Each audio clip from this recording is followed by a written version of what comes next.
is suing his former neighbor, 27-year-old homemaker Karina Yandel, for harassment and slander. Karina is countersuing for an assault, harassment, and vandalism. Order. Come to order. All rise.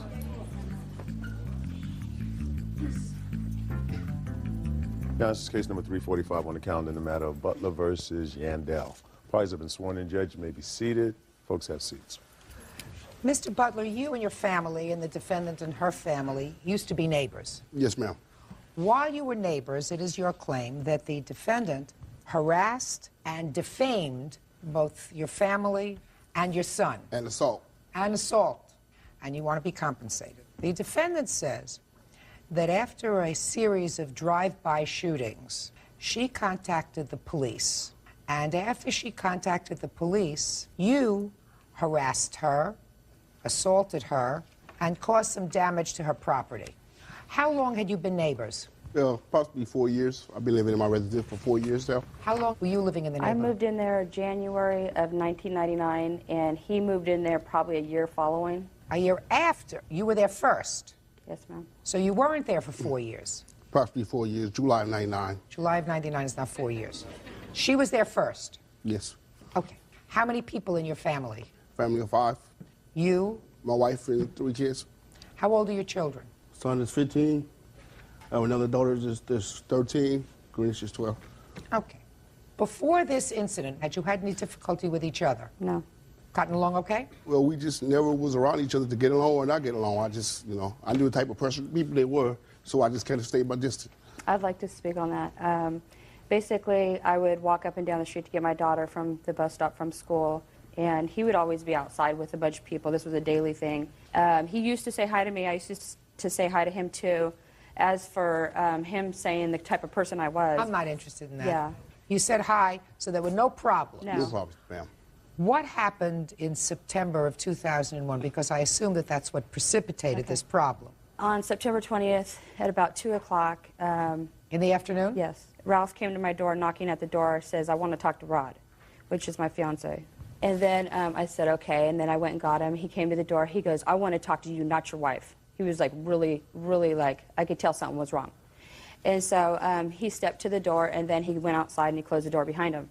So I was inside, and I was listening from the inside, and I could hear him yelling and getting really loud and rude with Rod, saying that, "Your wife turned my stepson into the police, saying he's selling drugs out of my house."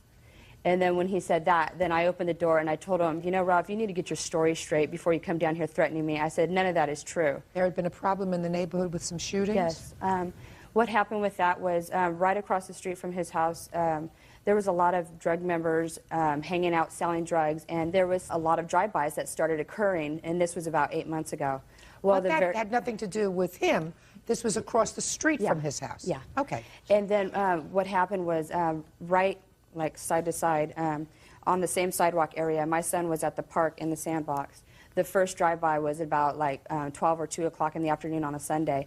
And my son was out there when this happened. And my daughter comes running inside the house telling me, "Mommy, they're shooting out there." And then I came out there, and then my son was laying down in the sand because he was scared, He didn't want to get shot. And so then after that, there was about 3 or 4 more shootings within like a 2 weeks time period. There was 3 within 3 days. So every time that the police would come to check out the area, all these guys would run into the back of the carports, which lead into the back doors of the townhouses across the street from his house. So what I did was, my fiance and I, we walked down to speak to the officers. And we asked them if we could speak to them privately so we could kind of give them a feel out of who these people were to try and get this stuff resolved. So what happened from there was, when he came to my door that day on September 20th, he says, I'm not a punk B. You're not going to get away with this, you snitch." And he goes, "The only reason you're saying anything to me right now is because Rod," which is my fiance, "and my best friend Jeff, we were all there together." And he goes, "That's why you're only saying anything." He goes, "But you wait until you go walking down the street to get your daughter, you're going to get yours." And then he goes, "Snitches don't live long." And he takes off down the street really mad. Then he comes back about 5 minutes later with another guy that is a known drug dealer over there. He comes back up and he goes, "You mother effers, snitches get stitches and they don't live long." And then the police showed up. And then they took my police report, which I have right here, and I stated everything that he said to me when he came to my door, that he threatened me. I'd like to see them, please, Bird. What made you believe sir, that the defendant had accused your son of doing anything. Yeah, because, Judge, she was stopping the little kids in the neighborhood, asking the kids what was going on down under the tree down in there. She was spreading rumors to the little kids, harassing the kids, saying that me and my son was selling drugs. Ma'am, that's not true. No, no, no. I don't think that that's true, sir. Well, that's true. No, I don't think that that's true. She may have been inquiring about what was going on And she's there. up here babbling about drive-bys and whatever. I wasn't in none of those cars. I'm no drug dealer. You know, I haven't shot at nobody. She I haven't never ran in nobody's accused house. you, from what she says, and I believe her.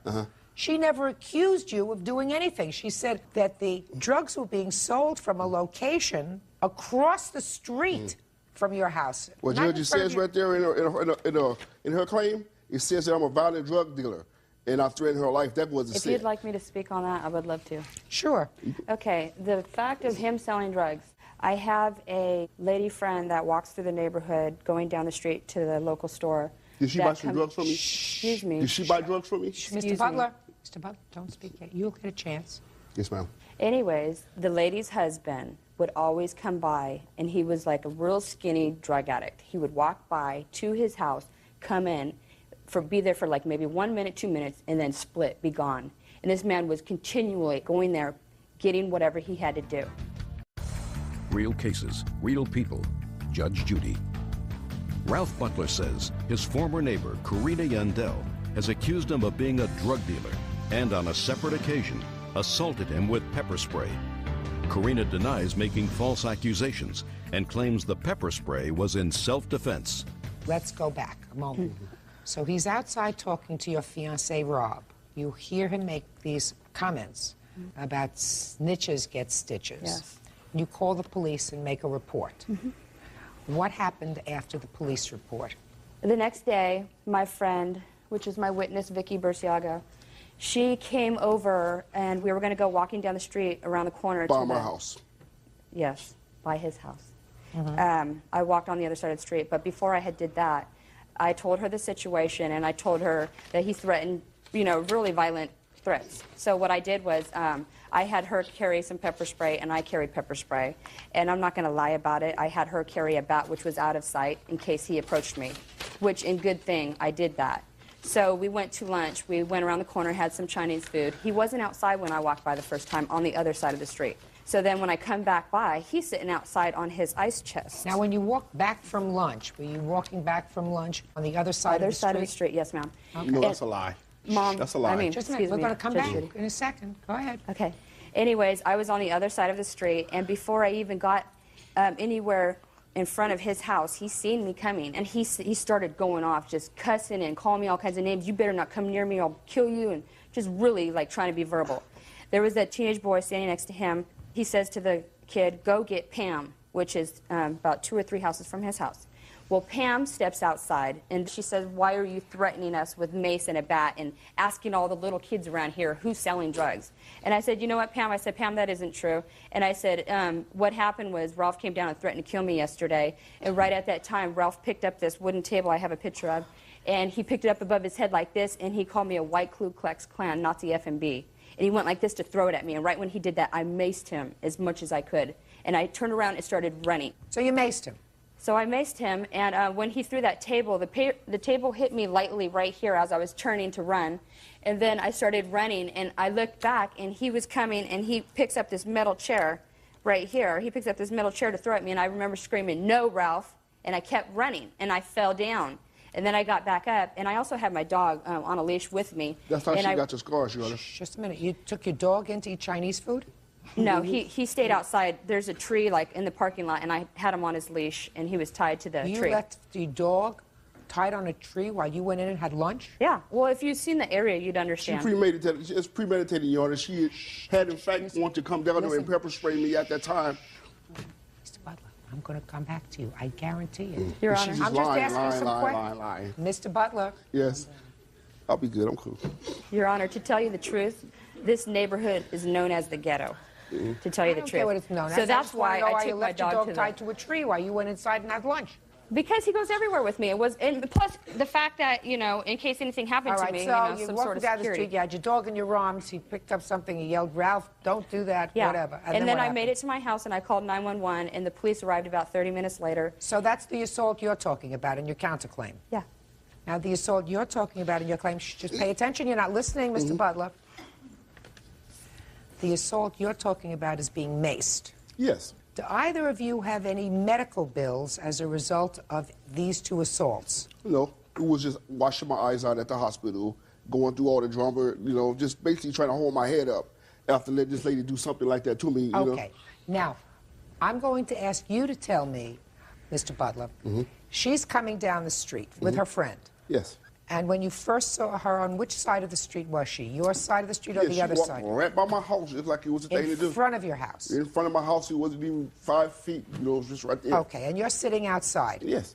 Well, at that point, Karina She's walking by. walked by, she went to the store. She must have stayed at the store about 40 minutes, 45 minutes.